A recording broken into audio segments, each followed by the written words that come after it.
Bonjour bien-aimés dans le Seigneur, soyez les bienvenus. Est-ce que c'est normal de pardonner à tout le monde? Quand est-ce qu'on doit pardonner? Dans quelles conditions on pardonne? Est-ce qu'en tant que chrétien, le pardon est illimité? Nous devons absolument pardonner parce que nous sommes chrétiens.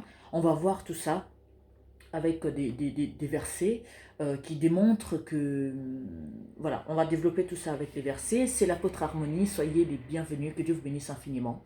Euh, cette chaîne a pour objectif d'éveiller les esprits à travers la parole, à travers l'aide du Saint-Esprit, a pour objectif de vous aider à cultiver une communion personnelle avec le Seigneur. Donc si tel est votre objectif, en tout cas vous êtes sur la bonne chaîne, soyez infiniment bénis. Vous nous retrouverez sur Centre de Gloire Emmanuel, donc sur YouTube vous taperez Centre de Gloire Emmanuel, et vous avez les pages sur Facebook Apôtre Olivier Cambola, officiel, et l'Apôtre Harmonie. Donc sans plus tarder, je vais vous donner les versets à méditer qui vont appuyer tout ce que je vais développer. Donc vous avez Matthieu 6, 14, Jean 20, 22 à 23, 1 Timothée 1, versets 18 à 20, et vous avez 1 Corinthiens 5, 1 à 5, et Proverbes pour terminer 2, verset 11. Bien-aimés dans le Seigneur, est-ce qu'en tant que chrétiens, nous devons pardonner? Est-ce que le pardon, c'est pour tout le monde? Est-ce que le pardon est illimité? Est-ce que il faut toujours pardonner parce que la Bible nous demande de pardonner? Mais sachez que la Bible à la fois nous exhorte à pardonner et nous exhorte aussi à avoir une certaine limite. Parce qu'on ne peut pas pardonner tout le monde, ça dépend des cas. Et pour quelle raison la Bible dit il faut pardonner, et après derrière on voit que même Dieu livrait des personnes au diable parce que ces personnes-là ne se conduisaient pas correctement. Donc je vais lire Matthieu 6, 14. Matthieu 6, 14. Matthieu 6, 14. Oui, j'y suis. Si vous pardonnez aux hommes leurs offenses, votre Père céleste vous pardonnera aussi. Mais si vous ne pardonnez pas aux hommes, votre Père ne vous pardonnera pas non plus vos offenses. C'est vrai que quand on lit ce verset, tout de suite, n'importe qui va dire, bah oui, la Bible nous dit qu'il faut pardonner, sinon Dieu ne va pas nous pardonner nos offenses. Il faut pardonner les offenses des autres personnes pour pouvoir être pardonné en retour. Sachez que, bien aimé dans le Seigneur, quand on n'a pas encore acquis la maturité spirituelle, donc on doit passer par plusieurs étapes. Ces étapes-là consistent à nous faire grandir spirituellement. Nous apprend à être brisés, à être humbles, nous apprend à être au-dessus de tout ce qui peut être difficile, blessant, qu'on puisse prendre le dessus, qu'on puisse dominer sur ça. C'est pour ça que, au début, le Saint-Esprit nous dit que nous devons pardonner. La parole de Dieu nous dit on doit pardonner nos offenses à ceux qui nous offensent pour que Dieu puisse nous pardonner. Donc, on t'apprend d'abord au début à être brisé, à acquérir la maturité, à être au-dessus. Quelqu'un te fait souffrir, il est injuste avec toi, malgré ça, malgré cette information, tu pardonnes la personne, donc tu domines sur la situation. Et tout. Tu prends le dessus, tu restes humble quoi qu'il arrive, alors que ce n'est même pas toi qui as tort. Donc c'est dans cette catégorie-là, quand on est encore immature spirituellement, Dieu nous demande, nous forge, nous exhorte à être fort, à être au-dessus de toute situation, apprendre à rester humble alors que on n'a pas du tout tort. C'est dans ce cas-là que c'est là que ce verset entre en rigueur. Je vais vous lire un autre verset, qui ne contredit pas, parce que là on est dans un cas où tu n'as pas encore la maturité spirituelle, on te demande d'apprendre à pardonner, d'apprendre à être brisé, à accepter la volonté de Dieu avant tout, même si ça fait mal. Et je vais lire un autre verset. Donc là, du coup, on est sur Jean 20, 22 à 23 qui nous dit: Après ces paroles, il souffla sur eux et leur dit: Recevez le Saint-Esprit. Donc retenez cette partie. Il leur donne le Saint-Esprit. Et qu'est-ce qu'il leur dit après?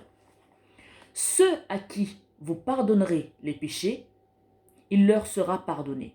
Et ceux à qui vous les retiendrez, ils leur seront retenus. On peut dire que non, mais au début on nous dit qu'il faut pardonner. Après on nous dit que bon, si vous pardonnez, dans le ciel aussi on pardonnera, mais si vous ne pardonnez pas, on ne leur pardonnera pas plus aussi.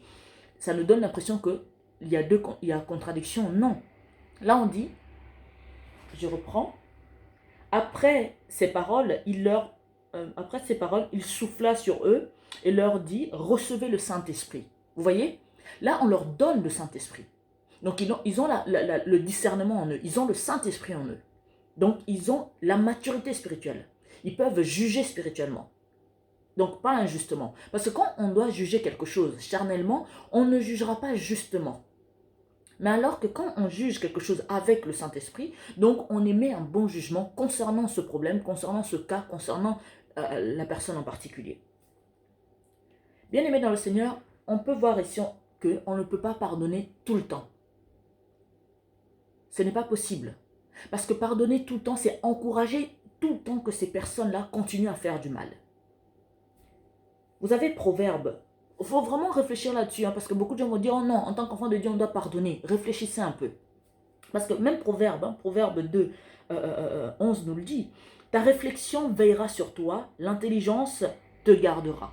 Donc on nous exhorte à réfléchir un peu. Vous qui êtes là, quand vous lisez quelque chose, allez hop, on s'arrête là, Dieu a dit ça, on avance. Non, prenez le temps de réfléchir. C'est la parole que nous le demande, ce n'est pas moi. Je ne dis pas que je ne vous encourage pas à ne pas pardonner, mais je vous encourage à ne pas pardonner n'importe qui, n'importe comment. Tous les cas ne sont pas pardonnables. Le pardon a des limites. La preuve, Dieu livrait souvent ceux qui continuent des récidivistes, ceux qui continuent à ne pas respecter la parole de Dieu, ceux qui continuent à insister dans le mal. Dieu les a livrés au diable. Vous avez le 1 Corinthiens 5, 1, 5 qui vous le dit. Je vous invite à le lire complètement. Donc, voilà un peu les versets qui montrent que non, on doit pardonner, mais dans le cas où on est encore immature spirituellement. Et tout. Mais quand on a le Saint-Esprit en nous, là on peut juger est-ce que ce cas est pardonnable ou pas. De toutes les façons, si vous avez un doute, n'hésitez pas à demander au Saint-Esprit par rapport à la situation. Père, est-ce que je dois pardonner cette personne? Est-ce que cette personne est pardonnable ou pas? Si le Saint-Esprit te dit non, ben tu ne le pardonnes pas. S'il te dit oui, tu le pardonnes. Aussi simple que ça. Parce que quand on a la maturité spirituelle, on sait quoi faire quand il faut. Bien aimé dans le Seigneur. Parce que si vous me dites que non, on est les enfants de Dieu, on doit pardonner. On est d'accord que... Je vais prendre des situations que vous avez forcément été aussi peut-être exposés à ça. On va prendre les membres de la famille, on va prendre le travail, les collègues, on va prendre l'entourage. Vous avez toujours une personne qui vous manque du respect en public, qui vous rabaisse, qui a tendance à faire des blagues douteuses sur vous. Et cette personne-là, comme vous continuez toujours à le parler, à le tolérer, à le fréquenter, mais cette personne continue dans son mal. Vous avez dans la famille des personnes que on voit que le Nouvel An, on entend parler d'eux seulement quand c'est Noël ou c'est Nouvel An. Ces personnes-là ne participent en rien dans votre vie, mais ces personnes-là vont aussi se permettre de vous dire que ah non, tu n'appelles pas, ah mais tu donnes pas de nouvelles, alors que cette personne ne fait pas la même chose. Donc dites-moi, est-ce qu'une personne comme ça, on doit toujours continuer à rien dire, à dire bon c'est pas grave, nous on est des enfants de Dieu, on laisse passer. Non, parce que quand on laisse passer des choses aussi simples, banales que ça, on va aussi laisser passer des choses plus graves parce qu'on a l'habitude, on a l'excuse que non, ah Dieu va faire, non. Vous êtes irresponsable en réagissant comme ça. Parce qu'en réagissant comme ça, vous encouragez ces personnes à continuer à être hypocrites, à continuer à être injustes avec vous. Et ça, il ne faudra pas vous plaindre après que Seigneur, cette personne me blesse tout le temps, cette personne m'humilie tout le temps. Oui, mais qu'est-ce que tu fais pour que cette personne arrête de t'humilier, arrête de te faire du mal? Tu ne te poses pas à cette personne, tu ne lui fais pas comprendre que non, maintenant on arrête. Si tu veux qu'on puisse fonctionner ensemble, ça va être avec le respect, ça va être dans la gentillesse, dans la considération. Sinon, en tout cas, ne m'associe plus dans ta vie. Ne compte plus sur moi pour être là présent à Noël. Ne compte pas sur moi que je puisse répondre au téléphone quand tu appelles une fois tous les ans. Non. Bien aimé dans le Seigneur, c'est aussi simple que ça. C'est dans des petites choses comme ça. Quand on commence à tolérer, on tolère, on laisse, ça va devenir encore plus grave. Mais pourquoi on met des gens en prison? Pourquoi des criminels récidivistes, on les met en prison? Parce qu'ils arrêtent. Tant qu'on va continuer à tolérer des criminels, à les laisser libres, à les laisser faire ce qu'ils veulent, ils vont toujours continuer. Et c'est la population qui va subir. C'est pour ça qu'on les juge et on les met en prison. Pour qu'ils arrêtent. Et si, après être sortis de la prison, ils continuent encore, donc c'est des récidivistes, cette fois-ci, c'est des longues périodes, donc ils restent en prison tant qu'ils ne comprennent pas. Pourquoi on le fait? Pas parce qu'on est méchant, parce qu'on est mauvais, non. Parce que tant qu'on ne met pas stop à ces personnes-là, ils vont toujours continuer, on va subir. Et on va payer le prix cher. C'est aussi simple que ça. Bien-aimés dans le Seigneur, arrêtez de tolérer l'hypocrisie. On ne peut pas pardonner à l'infini. On ne peut pas pardonner tout le monde. Ce n'est pas possible parce que tout le monde n'écoute pas de la même manière. Tout le monde ne prend pas les mêmes décisions. Tout le monde ne décide pas de bien faire les choses. Ou voilà. C'est très important de vraiment vous poser la question, est-ce que en tant qu'enfant de Dieu, je dois pardonner tout le temps? Non, la Bible me le dit. Parce que la parole de Dieu lui-même le dit que non. Il est livré à Satan. Parce que c'était trop, il n'arrêtait pas. Vous avez le verset 1 qui parle de ça. Donc 1 Corinthiens 5, 1 à 5. C'est vraiment très important. Pardonner, c'est bien. Mais pardonner tout le temps et n'importe comment, n'importe qui, c'est très mauvais et c'est très dangereux. Et tout parce que vous vous exposez tout le temps à des douleurs, à des déceptions, à des souffrances inutiles. Parce que quand quelqu'un te demande pardon, demander pardon, c'est quoi? Ça veut dire quoi? Ça veut dire que je reconnais que j'ai mal fait quelque chose et je ne le ferai plus jamais. Mais la personne qui t'avait blessé, dans ses paroles, dans ses propos, qui t'avait humilié devant les gens, la personne est venue demander hypocritement pardon, mais qui a refait encore derrière. Dites-moi, vous allez continuer toujours à le pardonner parce que vous êtes enfant de Dieu? Parce que vous ne vous dites pas que c'est en pardonnant souvent et tout le temps les gens qui vous font du mal, les gens qui vous manquent du respect, les gens qui vous blessent, qui vous humilient, vous ne vous dites pas que c'est parce que vous les pardonnez tout le temps qu'ils reviennent encore faire encore pire que ce qu'ils avaient fait avant? Parce que quelqu'un qui veut te faire du mal aujourd'hui et que tu lui pardonnes, qu'est-ce qui te dit que demain il ne va pas te refaire encore du mal? Alors ça ne sert à rien. Certains veulent dire oui, pardonner et oublier, ça fait du bien. Je ne vous dis pas de ne pas pardonner et puis de garder en cœur, commencer à souffrir, non. Cette personne est impardonnable, le Saint-Esprit me le confirme, je ne le pardonne pas, mais je me détache de la situation. Je ne reste pas à psychoter, je ne reste pas à cogiter, à souffrir là-dessus, non, absolument pas. Bien-aimés dans le Seigneur, vous avez cette parole qui vous dit que non, on doit pardonner, mais ça dépend des cas, ça dépend de qui.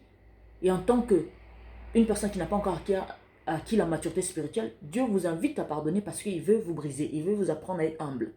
Mais une fois que tu as la maturité spirituelle, tu juges maintenant, est-ce que cette personne est pardonnable? Est-ce que le Saint-Esprit, qu'est-ce que tu en penses? Est-ce que je pardonne ou pas cette personne?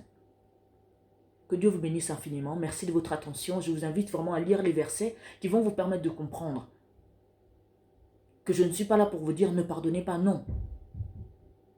Mais tous les gens que vous avez commencé à pardonner jusqu'aujourd'hui, est-ce qu'ils ont changé leur comportement? Est-ce que les mêmes choses que vous les reprochez, ils les ont arrêtées? Si c'est non, alors vous devez réfléchir. Parce que c'est à cause de vous que ces personnes-là continuent à vous blesser, à vous manquer du respect, à être mauvais avec vous. Que Dieu vous bénisse infiniment. Demeurez dans le discernement. Réfléchissez bien avec le Saint-Esprit, avec la parole de Dieu. Vous saurez comment réagir avec vos proches, vos familles, les collègues, les voisins et tout le monde autour de vous. Soyez bénis. Que l'amour de Dieu soit toujours dans vos cœurs. Que la joie et la paix de Dieu habitent vos cœurs. À très bientôt. C'était l'apôtre Harmonie. Ciao.